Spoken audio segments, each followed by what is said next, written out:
Sensation garantie à présent, celle d'un saut en parachute, oui, mais en intérieur, dans un simulateur en 2 chutes libres. Elliot Simon, un jeune héros de 14 ans, a récemment participé à la Coupe du monde de vol relatif. Découverte de ce sport avec Félix Bollez et François Pesquet.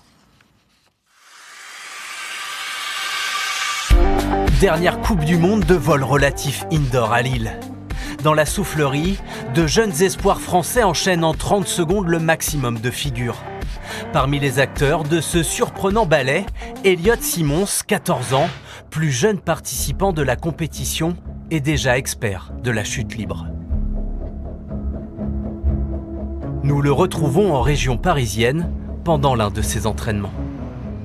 J'adore en fait tout ce qui est dans ce sport, il n'y a vraiment aucun aspect que j'aime pas, cette cohésion d'équipe, ce travail de mentalisation, cette légère pression, mais pas de la mauvaise pression, de la bonne pression juste avant un saut important en compétition. C'est tout ça en fait au global que j'adore. Il faut dire que le jeune roi a été à bonne école.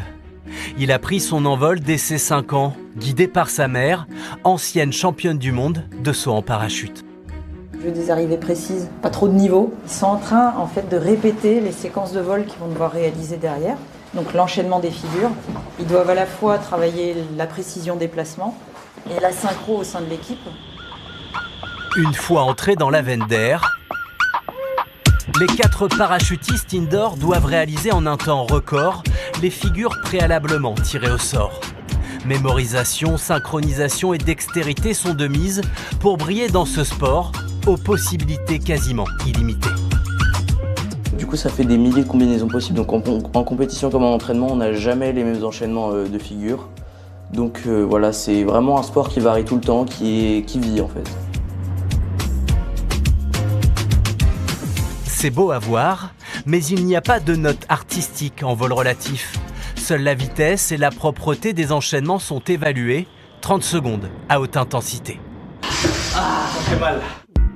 Pour se rendre compte de la difficulté, le mieux, c'est de tester. Si je te fais ça pendant ton vol, ça veut dire tends les jambes. Celui-ci, ça veut dire détends-toi. Tu l'utilises souvent celui-ci? Souvent, ouais. Objectif, trouver la bonne posture en toute décontraction avant d'affronter l'œil du cyclone. Si on peut aller jusqu'à 280 km/h maximum, à peu près. Après, dans le soufflerie, ça peut monter un petit peu plus. Ok, donc c'est un ouragan 280 km/h. Ça commence à faire beaucoup, ouais.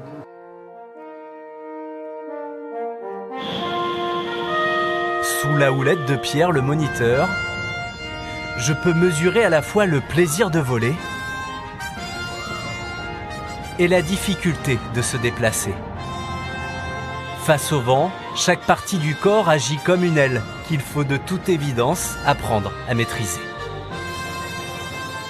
Une immersion grisante auprès d'Elliot qui rêve déjà de faire le grand saut. Si demain on me donne l'occasion d'aller sauter en avion, forcément je dirais oui, c'est quelque chose que j'adorerais faire. C'est génial de pouvoir partager ce sport-là avec lui, puisque moi, en ayant fait à haut niveau, c'est vrai que de transmettre un petit peu ça derrière, forcément, c'est hyper plaisant. Et j'aimerais bien faire comme elle et suivre le même parcours qu'elle finalement, c'est-à-dire aller en équipe de France après comme elle a pu le faire. Le Normand devra attendre d'avoir 15 ans pour expérimenter son premier saut en avion et encore quelques années avant d'espérer voler avec les meilleurs parachutistes du monde, ceux de l'équipe de France.